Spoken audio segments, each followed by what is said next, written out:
দূর দূর, এই স্মার্ট মিটার আমি লাগাতেই দেবো না। কেন রে পল্টু, কি সমস্যা?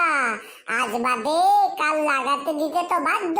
তাহলে না রে বিল্টু, বিল দিতে না পারলে রাত বিরেতে লাইন কেটে দেবে।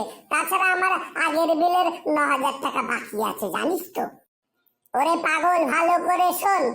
শনি রবি অন্যান্য ছুটির দিন কোনো লাইন কাটবে না, এবং বাকি দিনগুলোতে বিকেল 5টা থেকে পরের দিন সকাল 10টা পর্যন্ত লাইন কাটবে না। তো 300 টাকা পর্যন্ত বকেয়া থাকলেও লাইন কাটবে না। তোর আগের মানে পোস্টপেডের বকেয়া যদি সময় মতো দিতে পারিস তাহলে 4% ছাড় পাবি, আর যদি না দিতে পারিস 300টা ইনস্টলমেন্টে দিতে পারবি। আর কি চাস? প্রতিবার রিচার্জ করলে ইলেকট্রিক চার্জের উপর 3% ছাড় পাবি। দেরিতে পেমেন্টে এলপিএসসি বা যেটা সুদ বলিস সেটা নেই। লাইন জোড়ার জন্য 100 টাকা, সেটা দিতে হবে না। ওরে তাই? এ তো দারুণ ব্যাপার। আচ্ছা, ইউনিট রেট সেটা কি একই আছে?